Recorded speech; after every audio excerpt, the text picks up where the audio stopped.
Hello बच्चों, let's read the question. The question says which of the following activities would initiate an osmoregulatory adjustment brought about by the primarily through the renin-angiotensin-aldosterone system.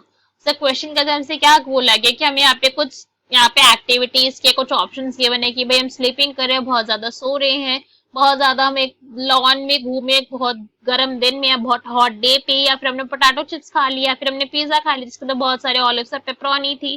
तो हमें कुछ हमें activities दे रखी है जो कोई भी पर्सन अगर करेगा तो इनमें से कौन सी एक्टिविटी वो क्या करेगी, वो इनिशिएट कर देगी ऑस्मो रेगुलेटरी एडजस्टमेंट को, जिसकी वजह से क्या होगा जाएगा primary aldosterone angiotensin aldosterone system जो है, दैट इज जो हमारा रास पाथवे है, RAAS pathway, renin angiotensin aldosterone system, वो जो है वो इनिशिएट हो जाएगा. हमें ये बताना है. So now let's start the question. सबसे पहले हम क्वेश्चन को सॉल्व करने का की कॉन्सेप्ट देखेंगे. की कॉन्सेप्ट से क्वेश्चन को सॉल्व करने का की कॉन्सेप्ट क्या है हमारा, कि हमें रास पाथवे के बारे में नॉलेज होनी चाहिए. ओके अगर हमें पता है कि भाई रास पाथवे जो है वो क्या होता है, कब इनिशिएट होता है, तो हम क्वेश्चन को इजिली सॉल्व कर सकते हैं. तो रास पाथवे जो है हमारा, जो ऐसा अभी हमने बोला, रेनिन एंजियोटेंसिन एल्डोस्टेरोन सिस्टम, तो ये जो है वो इनिशिएट कब होता है, होता तो है, जैसे होगा प्रोसेस समझ जाएंगे, मगर पहले ये जानना जरूरी है कि भैया ये पाथवे जो है वो इनिशिएट होता क्यों है. तो ये पाथवे कब इनिशिएट होता है, जब क्या हो रहा है, ब्लड प्रेशर हो रहा है किसी पर्सन का लो. क्या हो रहा है, जब किसी पर्सन के ब्लड प्रेशर के अंदर ड्रॉप आ रहा है.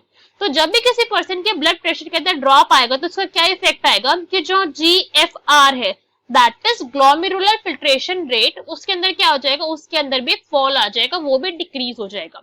तो जैसे GFR जो है हमारा वो डिक्रीज हो जाएगा, इसका क्या इफेक्ट हो जाएगा कि जो GFR के GJ सेल्स है, GJ cells that means juxtaglomerular cells, ये क्या हो जाएंगे, ये वाले जो सेल्स है हमारे, ये हो जाएंगे एक्टिवेट. ये क्या हो जाएंगे एक्टिवेट. ये क्यों एक्टिवेट हुए, बिकॉज GFR के अंदर एक ड्रॉप आया और ये एक्टिवेट होके क्या करेंगे, ये रेनिन क्या है हमारा, एंजाइम है, उसका सिक्रीशन करवा देंगे.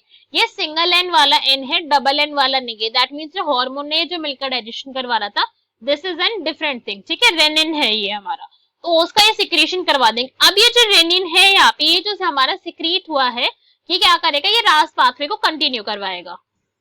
तो हम यहाँ पे हमारे डायग्राम के अंदर भी देख सकते हैं कि जैसे ही ब्लड प्रेशर के अंदर क्या है, एक फॉल आया है, उसके वजह से GFR डिक्रीज होगा. GFR डिक्रीज होने से क्या हुआ, GJ सेल्स एक्टिवेट होगा और उन्होंने क्या करा, उन्होंने रेनिन का जो है वो सिक्रीशन करवा दिया.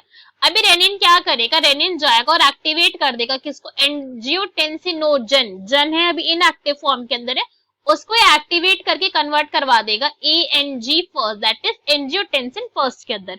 अभी जो ANG फर्स्ट है ये क्या हो जाएगा, ये फिर से कन्वर्ट हो जाता है ANG सेकंड के अंदर, मतलब ये फिर से रीमॉडिफाई हो जाएगा ANG सेकंड, एंजियोटेंसिन सेकंड के अंदर. ठीक है, अभी जो ANG सेकंड है ये क्या करता है, ये बाद में जाके एक एक्टिविटी शो करेगा, दैट इज उसकी डिफरेंट एक्टिविटीज आएंगी. एक एक्टिविटी करता है कि एड्रिनल जो हमारा ग्लैंड है उसके पास जाके अल्डोस्टेरोन हार्मोन को क्या करेगा, रिलीज करवा देगा कि भाई फटाफट से जाओ और बॉडी के अंदर क्या करो, वाटर का रीअब्जॉर्प्शन का रेट बढ़ाओ जरा जाके, बिकॉज ज्यादा वाटर का जो है वो लॉस होने लगे, जिसकी वजह से GFR जो है वो डिक्रीज हो रहा है और ऐसा नहीं चाहता हूं मैं, तो फटाफट से आके इसको इंक्रीज करो. इसके साथ साथ सॉल्ट एंड वाटर रिटेंशन को क्या है, उसको भी इंक्रीज करा जाता है.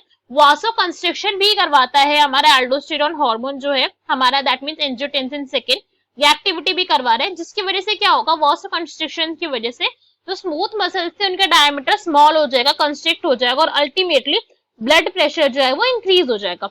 इसके साथ साथ सिंपैथेटिक एक्टिविटी भी शो होगी, दैट मींस स्ट्रेस की कंडीशन आ गई है भैया, फटाफट से ब्लड प्रेशर को इंक्रीज करो. तो ये कलेक्टिव रिजल्ट क्या आएगा कि ब्लड प्रेशर जो है वो इंक्रीज हो जाएगा और GFR रेट बढ़ जाएगा.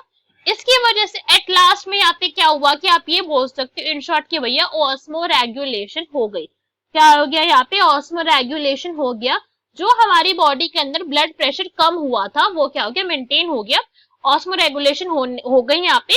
दैट मीन्स जो हमारी बॉडी के अंदर वाटर का क्या था, जो कंटेंट था जो लो हो रहा था वाटर का एंड सॉल्ट का, वो क्या हो चुका है, उसको मेंटेन कर लिया गया है. फिर से जो कम हो रहा था, पहले पानी की कमी हो रही थी बॉडी के अंदर, उसको मेंटेन कर लिया गया है. तो ये सारा का सारा इतना सारा जो तामझाम हुआ बॉडी के अंदर, वो क्यों हुआ, बिकॉज बॉडी के अंदर होने लग गया था भैया वाटर का लॉस. क्या होने लग गया था, बॉडी के अंदर वाटर का लॉस होने लग गया था, जिसकी वजह से ब्लड प्रेशर के अंदर डिक्रीज आ गया. ब्लड प्रेशर डिक्रीज होता है, जीएफआर डिक्रीज हो गया और पूरे का पूरा पाथवे हमारा यहाँ पे रास पाथवे एक्टिवेट हो गया।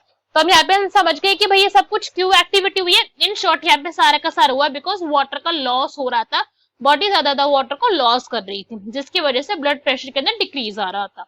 ठीक है, सो हमारे ऑप्शन रीड करते हैं। ए में हमें क्या गिवन है, स्लीपिंग। तो भैया स्लीपिंग से तो ऐसा कुछ नहीं होगा, अगर आप सो रहे हो आराम से और आप कोई टेंशन नहीं ले रहे, कोई स्ट्रेस नहीं ले रहे, ना वाटर का लॉस हो रहा, तो फिर क्यों होगा रास पाथवे एक्टिवेट? तो it is wrong. Next is spending several hours moving in lawn on a hot day. तो भैया इससे जरूर हो सकता है, ये ऑप्शन हमारा करेक्ट है बिकॉज अगर आप धूप के अंदर बहुत ज्यादा चलोगे, पूरा का पूरा दिन सेवरल आवर्स एक धूप में एक लॉन में बिता दोगे, तो उसकी वजह से क्या हो जाएगा कि स्वेट की फॉर्म के अंदर आपकी बॉडी क्या करेगी, काफी ज्यादा वाटर का लॉस करवा देगी, यही होगा इसके अंदर। तो इसकी वजह से क्या हो जाएगा, वाटर लॉस हो जाएगा और तब जाके ब्लड प्रेशर भी डिक्रीज हो जाएगा और रास पाथ पे एक्टिवेट हो जाएगा। Next is eating N potato, eating A bag of potato chips. तो ये क्या हो गया हमारा, रॉन्ग हो गया। इसकी वजह से रास पाथवे एक्टिवेट नहीं हो सकते बिकॉज आप तो खाना खा रहे हो ना भाई, इससे आपका रास पाथवे कैसे एक्टिवेट हो सकते हैं, this is wrong. Next is eating a pizza with olives and pepperoni. हाँ भाई भूख लग रही है, चटरम पटरम खानी तो जरूर खा लो, बट इसका भी कोई रीजन हमारे रास पाथवे के एक्टिवेशन से नहीं है। सो क्वेश्चन का करेक्ट आंसर क्या हो जाएगा हमारा, दैट विल बी बी।